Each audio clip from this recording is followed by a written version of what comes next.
स्वागत है आपका आज के एपिसोड में। चलिए शुरुआत करते हैं पिछले अभ्यास प्रश्न से।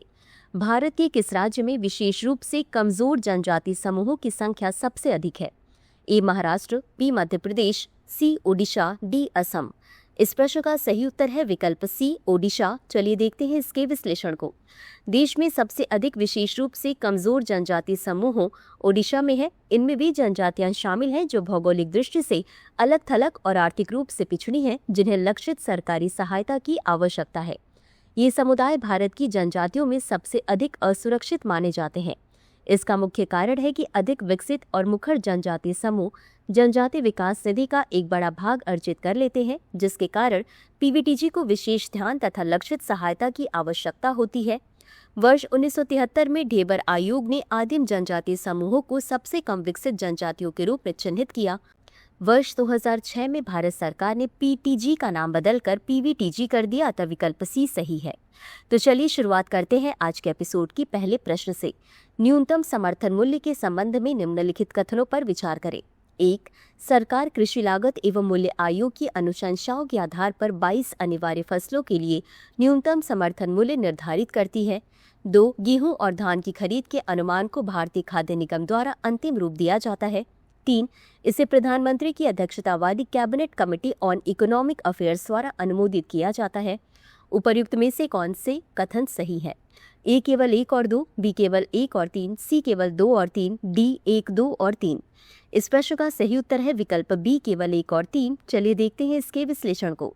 सरकार राज्य सरकारों और संबंधित केंद्रीय मंत्रालयों और विभागों के साथ परामर्श के बाद कृषि लागत और मूल्य आयोग की अनुशंसाओं के आधार पर 22 नामित कृषि फसलों के लिए न्यूनतम समर्थन मूल्य निर्धारित करती है, अतः कथन 1 सही है। प्रत्येक विपणन सत्र से पहले भारत सरकार राज्य सरकारों और भारतीय खाद्य निगम के साथ समन्वय करके अनुमानित उत्पादन, विपणन योग्य अधिशेष और फसल प्रवृत्तियों के आधार पर गेहूं और धान की खरीद के लक्ष्य निर्धारित करती है, अतः कथन 2 सही नहीं है। न्यूनतम समर्थन मूल्य को अंतिम स्वीकृति cabinet committee on economic affairs द्वारा दी जाती है। इस समिति की अध्यक्षता प्रधानमंत्री करते हैं, अतः कथन 3 सही है। अगला प्रश्न है, निम्नलिखित में से कौन सा देश क्रोएशिया गणराज्य के साथ स्थलीय सीमा साझा करता है? 1 Austria, 2 Serbia, 3 Romania, 4 Slovenia, 5 Bosnia. नीचे दिए गए कूट का प्रयोग कर सही उत्तर चुनिए।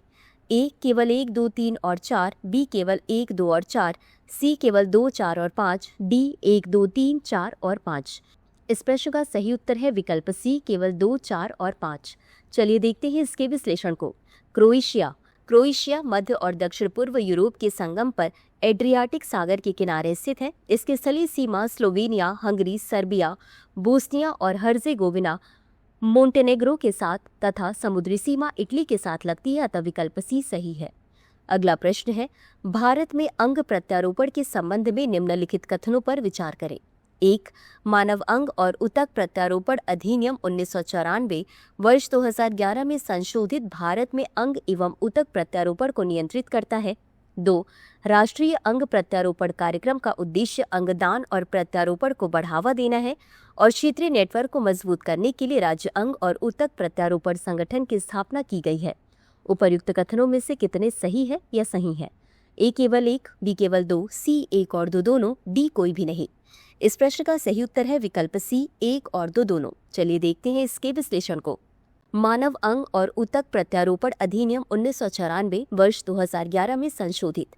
यह भारत में अंग और ऊतक प्रतिरूपण को नियंत्रित करता है, जिसमें मृत्यु के पश्चात अंगदान, स्वास्थ्य सेवा प्रदाताओं के लिए नियमों का निर्धारण और उल्लंघन की स्थिति में दंड का प्रावधान शामिल है, अतः कथन 1 सही है।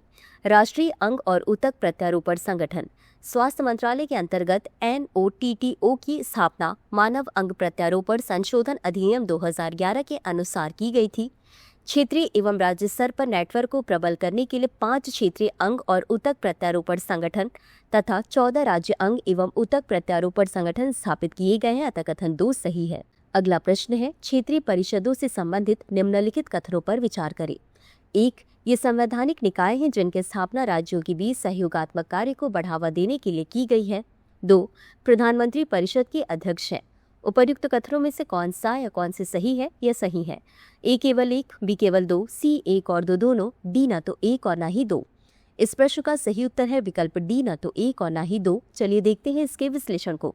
क्षेत्रीय परिषदें वैधानिक निकाय हैं, संवैधानिक नहीं, जिनके स्थापना राज्य पुनर्गठन अधिनियम 1956 के तहत राज्यों के बीच सहकारी कार्य को बढ़ावा देने और एक स्वस्थ अंतर्राज्यीय और केंद्र राज्य वातावरण बनाने के लिए एक उच्च स्तरीय सलाहकार मंच के रूप में की गई है। अतः कथन एक सही नहीं है। केंद्रीय गृह मंत्री क्षेत्रीय परिषद के अध्यक्ष के रूप में कार्य करते हैं। वह पूर्वोत्तर परिषद के पदेन अध्यक्ष भी हैं। अतः कथन 2 सही नहीं है। अगला प्रश्न है, बीज उत्सव 2025 कहाँ आयोजित किया गया? ए. गुजरात, महाराष्ट्र और राजस्थान। बी. मध्य प्रदेश, गुजरात और उत्तर प्रदेश। सी. राजस्थान, मध्य प्रदेश और गुजरात। डी. उत्तर प्रदेश, राजस्थान और हरियाणा। इस प्रश्न का सही उत्तर है विकल्प सी, राजस्थान, मध्य प्रदेश और गुजरात। चलिए देखते हैं इसके विश्लेषण को। राजस्थान, मध्य प्रदेश और गुजरात के आदिवासी त्रिसीमा में आयोजित 4 दिवसीय बीज उत्सव 2025 में स्वदेशी बीजों के सांस्कृतिक और पारिस्थितिकी महत्व का उत्सव पूर्वक प्रदर्शन किया गया। देशी बीज एक निश्चित जलवायु और स्थान पर पैदा होते हैं और उनका संरक्षण प्रायः स्थानीय समुदायों के द्वारा किया जाता है। अतः विकल्प सी सही है। अगला प्रश्न है, विशेष आर्थिक क्षेत्र अधिनियम 2005 के अंतर्गत भारत में विशेष आर्थिक क्षेत्र को किस उद्देश्य से स्थापित किया गया है? ए. अंतर्राष्ट्रीय कंपनियों के लिए उच्च कराधान और आयात शुल्क लगाने के लिए। बी. व्यापार, निर्यात और विदेशी निवेश को प्रोत्साहित करने हेतु शुल्क मुक्त क्षेत्र के रूप में कार्य करने के लिए। सी. औद्योगिक श्रमिकों के लिए आवासीय क्षेत्रों के रूप में सेवा देने के लिए। डी. लघु स्तर की गैर लाभकारी संगठनों की स्थापना के लिए। इस प्रश्न का सही उत्तर है विकल्प बी। चलिए देखते हैं इसके विश्लेषण को। एसईजेड एक शुल्क मुक्त क्षेत्र है जिसे व्यापार शुल्क और संचालन के उद्देश्य से विदेशी क्षेत्र माना जाता है। कोई भी निजी या सार्वजनिक या संयुक्त क्षेत्र या राज्य सरकार या उसकी एजेंसियां एसईजेड स्थापित कर सकती हैं। भारत में एसईजेड को पहली बार वर्ष 2000 में विदेश व्यापार नीति के तहत शुरू किया गया था, जिससे पहले के निर्यात प्रसंस्करण क्षेत्रों की जगह ली थी। वे एसईजेड अधिनियम 2005 और एसईजेड नियम 2006 द्वारा शासित होते हैं। उद्देश्य अतिरिक्त आर्थिक गतिविधि सृजित करना, वस्तुओं और सेवाओं के निर्यात को बढ़ावा देना, रोजगार सृजन करना, घरेलू और विदेशी निवेश को बढ़ावा देना, बुनियादी सुविधाओं का विकास करना। अतः विकल्प बी सही है। अगला प्रश्न है, निम्नलिखित में से कौन निर्भया फंड के अंतर्गत वित्त पोषण के लिए प्रस्तावों की समीक्षा करने और अनुशंसा देने वाला नोडल प्राधिकरण है? ए. गृह मंत्रालय, महिला एवं बाल विकास मंत्रालय। सी. राष्ट्रीय महिला आयोग। डी. विधि एवं न्याय मंत्रालय। इस प्रश्न का सही उत्तर है विकल्प बी, महिला एवं बाल विकास मंत्रालय। चलिए देखते हैं इसके विश्लेषण को। निर्भया फंड सरकार ने महिलाओं की सुरक्षा बढ़ाने वाली परियोजनाओं को समर्थन देने के लिए निर्भया फंड की स्थापना की। महिला एवं बाल विकास मंत्रालय इस कोष के अंतर्गत वित्त पोषण हेतु प्रस्तावों और योजनाओं की समीक्षा तथा सिफारिश के लिए नोडल प्राधिकरण के रूप में कार्य करता है। अतः विकल्प बी सही है। अगला प्रश्न है, भारतीय राष्ट्रीय कांग्रेस के संबंध में निम्नलिखित कथनों पर विचार करें। 1. इसकी स्थापना वर्ष 1885 में एलन ऑक्टेवियन ह्यूम ने की थी। 2. भारतीय राष्ट्रीय कांग्रेस का उद्घाटन सत्र बॉम्बे में W.C. बनर्जी की अध्यक्षता में हुआ था। 3. वर्ष 1924 में महात्मा गांधी को बेलगाम में आयोजित वार्षिक अधिवेशन के दौरान कांग्रेस अध्यक्ष चुना गया था। उपर्युक्त कथनों में से कौन से सही है? ए. केवल 1 और 2, बी. केवल 2 और 3, सी. केवल 1 और 3, डी. 1, 2 और 3। इस प्रश्न का सही उत्तर है विकल्प डी, 1, 2 और 3। चलिए देखते हैं इसके विश्लेषण को।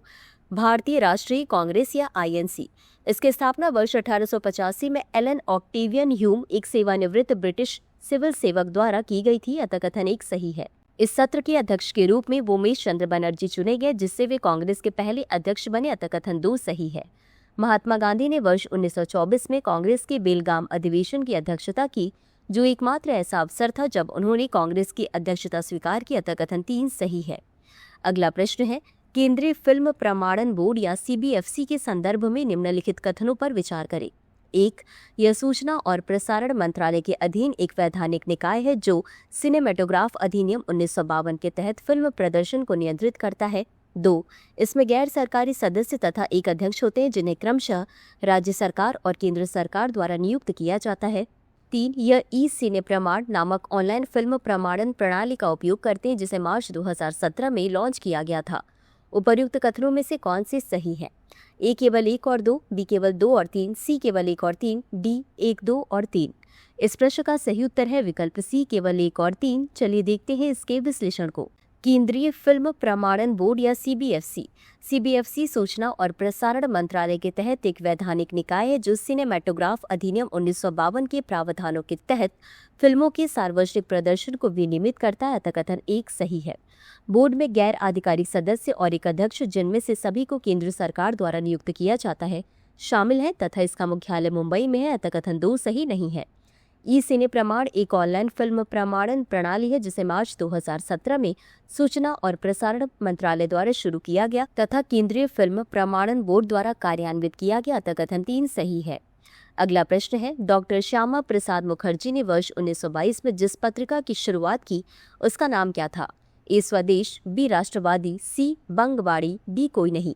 इस प्रश्न का सही उत्तर है विकल्प सी बंगवाड़ी। चलिए देखते हैं इसके विश्लेषण को। श्यामा प्रसाद मुखर्जी का जन्म 6 जुलाई 1901 को कलकत्ता में एक बंगाली ब्राह्मण परिवार में हुआ था।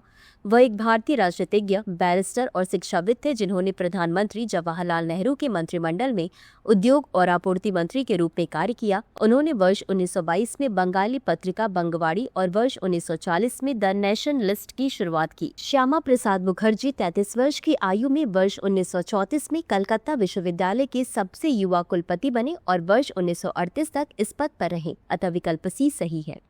इसी के साथ अंत में देख लेते हैं आज के अभ्यास प्रश्न को। सरकार ने हाल ही में नव्या पोर्टल लॉन्च किया है। इसके उद्देश्य क्या है?